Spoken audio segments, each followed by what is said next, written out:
नमस्कार दोस्तों, ब्रह्मोस क्लासेस में आप सभी का दिल खोलकर स्वागत है। देखिए दोस्तों, आज का महत्वपूर्ण टॉपिक है आपके सामने, बिल्कुल आपके पेपर की दृष्टि से महत्वपूर्ण टॉपिक है। एसएससी जीडी के जितने भी प्रीवियस ईयर थे उन सभी को देखते हुए एक ये महत्वपूर्ण टॉपिक साबित हो सकता है, क्योंकि उनकी तुलना में मतलब यहाँ पर क्वेश्चन पूछे जा रहे थे इस तरीके से। तो मैंने सोचा कि क्यों नहीं आपको इनसे संबंधित क्वेश्चन करा दिए जाएं। देखिए, आज का महत्वपूर्ण टॉपिक है, मैं आपको कुछ खिलाड़ियों के उपनाम, जो कि कई खिलाड़ी अन्य नाम से जाने जाते, उन खिलाड़ियों के आपके सामने नाम बता दे रहा हूं कि कौन से खिलाड़ी किस नाम से जाने जाते हैं। और कुछ इसी में मैं आपको किस खेल में कितने खिलाड़ी होते हैं वो भी क्वेश्चन पूछे जा रहे थे, तो वो भी मैं आपको करा दूंगा। इसी प्रकार आगे खेल संबंधित प्रश्न में भी आपको मैं खेल की बहुत ही महत्वपूर्ण 2 से 3 क्लासें लेने वाला हूं, जो कि जीडी में, और आप देख लेना प्रीवियस ईयर के पेपर उठा के 2021 के पेपर उठा के देख लेना, हर शिफ्ट में 2 से 3 क्वेश्चन खेल से पूछे जा रहे थे।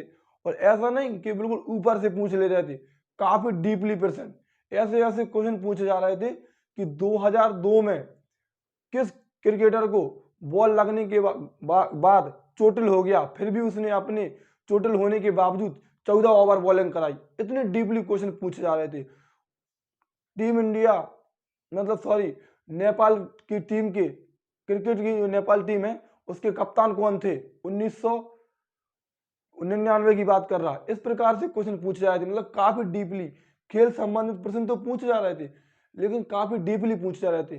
तो कम से 2 से 3 क्लासें मैं आपके सामने उसी में करंट के खेल के प्रश्न और पुराने भी खेल के प्रश्न, जिनसे 100% क्वेश्चन बनेगा, वो मैं आपके सामने 2 से 3 क्लासें लेने वाला हूँ कुछ दिन में, देखना।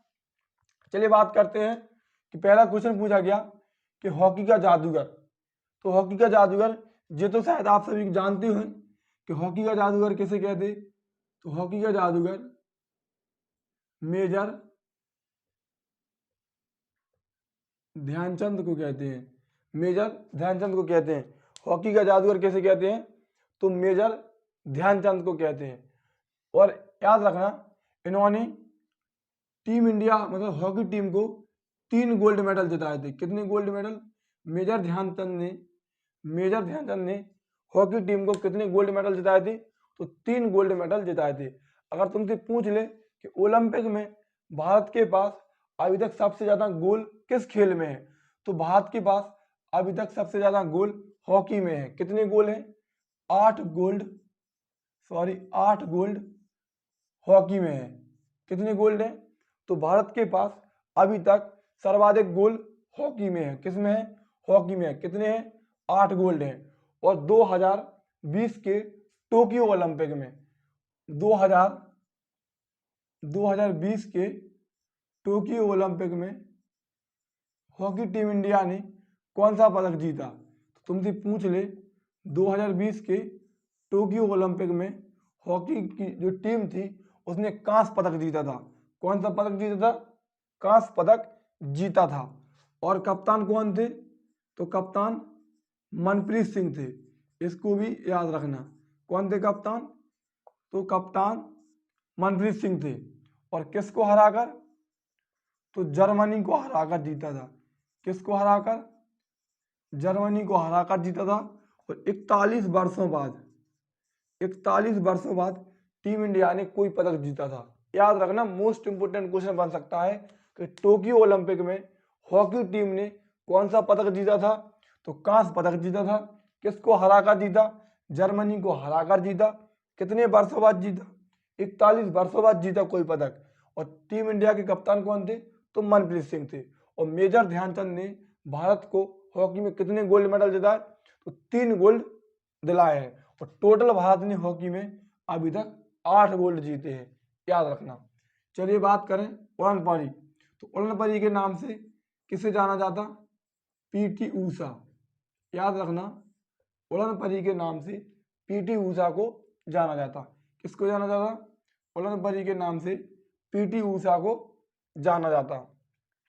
अगला नाम है फ्लाइंग सिख। तो ये शायद आप सभी को पता है कि फ्लाइंग सिख की उपाधि किसको दी गई थी। तो फ्लाइंग सिख की उपाधि मिल्खा सिंह को दी गई थी। किसको दी गई थी? फ्लाइंग सिख की उपाधि मिल्खा सिंह को दी गई थी, जिनका 2021 में निधन हो गया। 2021 में जिनका क्या हो गया? 2021 में निधन हो गया, याद रखना। फ्लाइंग सिख की उपाधि मिल्खा सिंह के पास थी और 2021 में इनका निधन हो गया, याद रखना। इस बात को भी आप याद रखना। अगर तुमसे पूछ ले कि रावलपिंडी एक्सप्रेस किसका नाम है, तो रावलपिंडी एक्सप्रेस नाम शोएब अख्तर का है। किसका है? शोएब अख्तर का है, याद रखना। शोएब अख्तर का है। किसका है? रावलपिंडी एक्सप्रेस किसका नाम है? तो शोएब अख्तर का है। और शोएब अख्तर कौन है? तो ये पाकिस्तान के फास्ट गेंदबाज हैं, क्रिकेट के फास्ट गेंदबाज हैं, याद रखना। रावलपिंडी एक्सप्रेस शोएब अख्तर का नाम है। पूछ लेता है पेपर में, कई बार पूछा गया भी है कि रावलपिंडी एक्सप्रेस किसका नाम है, तो शोएब अख्तर का नाम है, जो कि पाकिस्तान के फास्ट गेंदबाज हैं, याद रखना। अब नहीं है, मतलब थे, मतलब है तो अभी भी वर्तमान में, लेकिन मतलब इन्होंने संन्यास ले लिया, अब क्रिकेट खेलते नहीं है, लीजेंड होगा एक, समझ रहे। सुपर मॉम की बात करें कि सुपर मॉम किसका नाम है, तो मैरी कॉम, MC मैरी कॉम, MC मैरी कॉम। इन्हें किस नाम से जानते? तो सुपर मॉम के नाम से जानते हैं। इनका संबंध किससे है? तो MC मैरी कॉम का संबंध बॉक्सिंग से है। किससे है? MC मैरी कॉम का संबंध बॉक्सिंग से, याद रखना। किससे है? MC मैरी कॉम का संबंध बॉक्सिंग से है और इन्हें सुपर मॉम के नाम से जाना जाता है।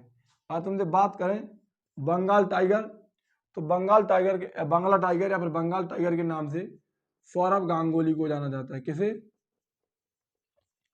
बंगाल टाइगर के नाम से सौरव गांगुली को जाना जाता है।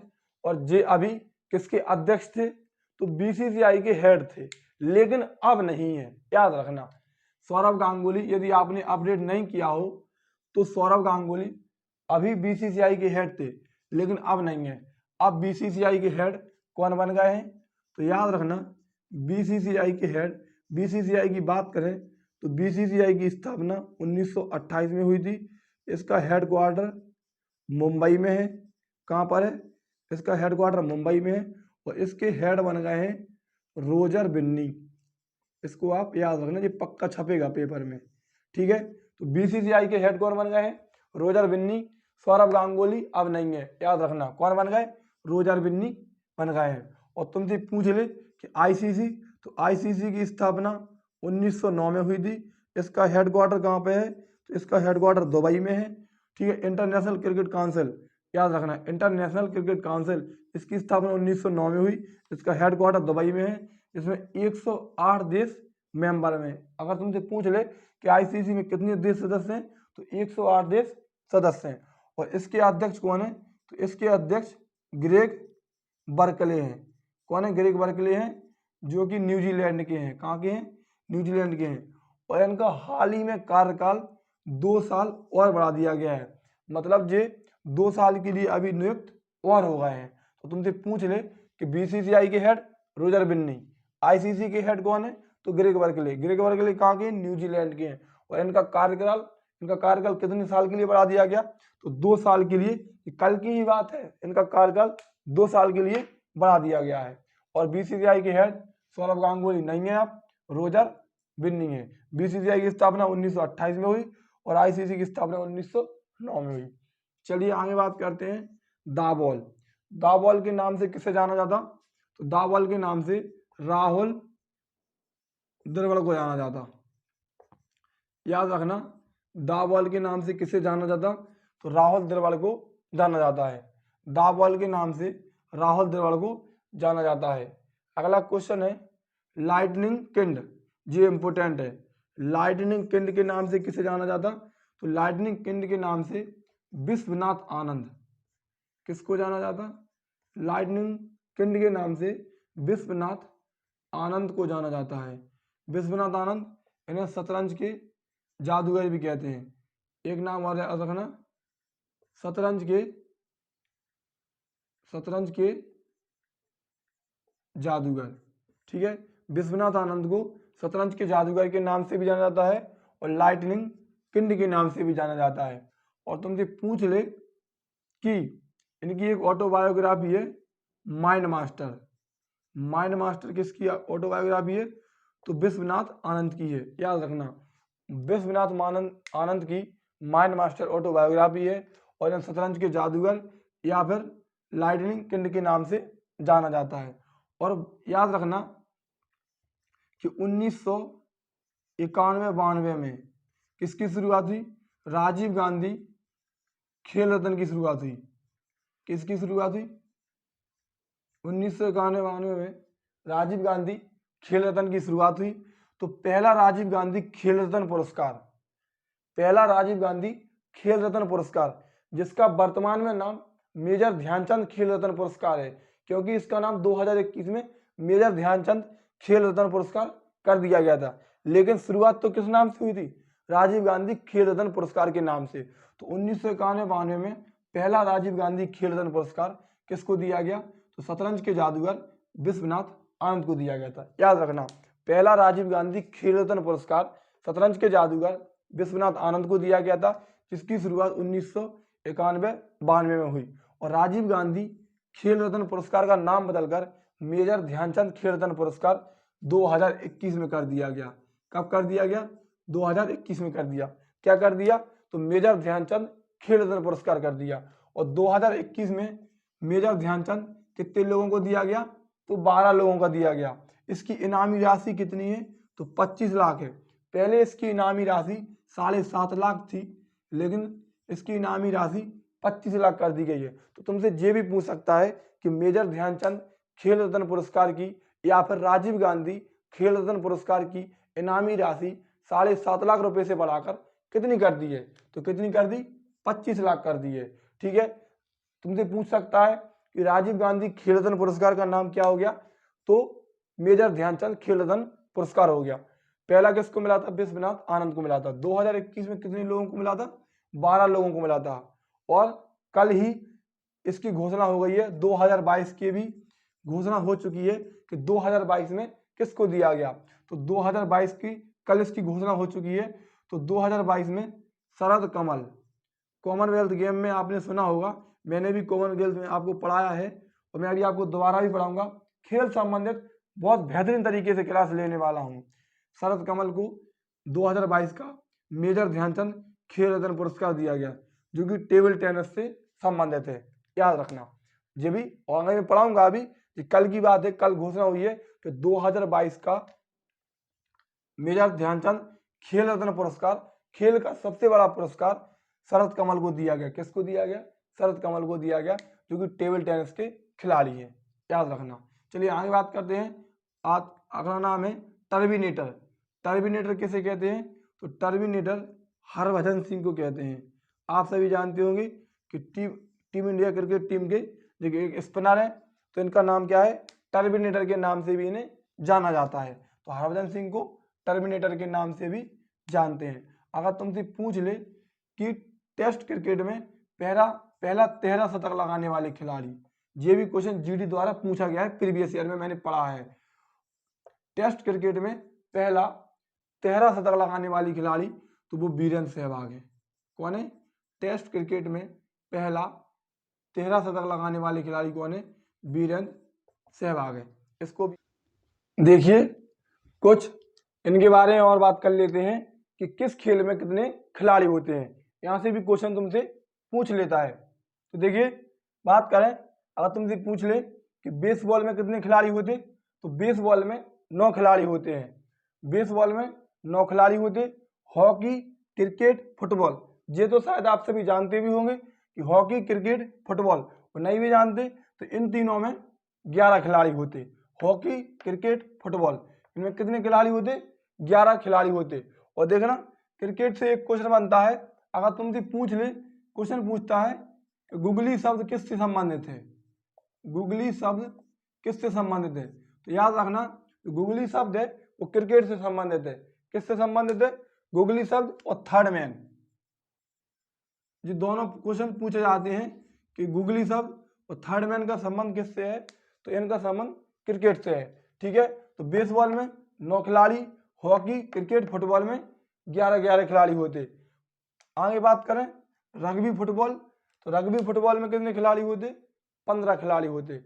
रग्बी फुटबॉल में 15 खिलाड़ी होते। पोलो में 4 खिलाड़ी होते। कितने होते?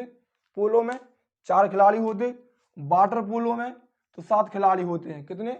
वाटर पोलो में 7 खिलाड़ी होते हैं। और खो खो में, खो खो तो शायद आप सभी ने खेला भी होगा, खो खो में कितने खिलाड़ी होते? तो खो खो में 9 खिलाड़ी होते हैं।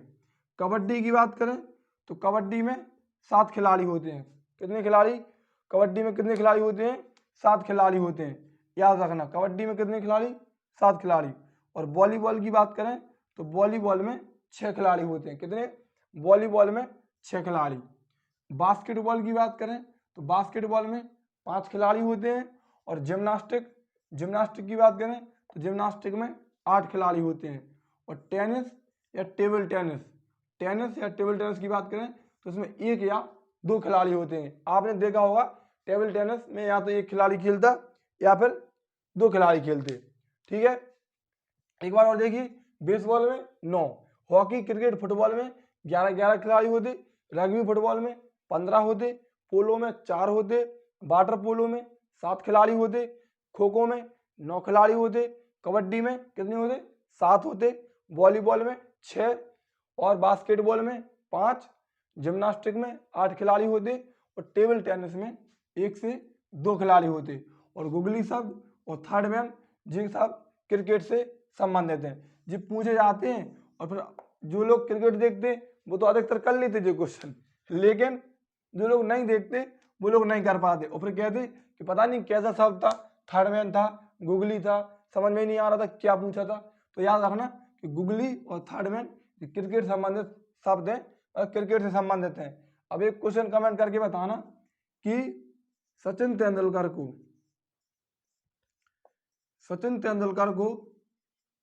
भारत रत्न कब दिया गया? भारत रत्न कब दिया गया? इसका आंसर मुझे कमेंट में देना कि सचिन तेंदुलकर को भारत रत्न कब दिया गया। ठीक है, यदि क्लास अच्छी लगी हो तो चैनल को सब्सक्राइब करें और अपने दोस्तों तक शेयर करें। धन्यवाद।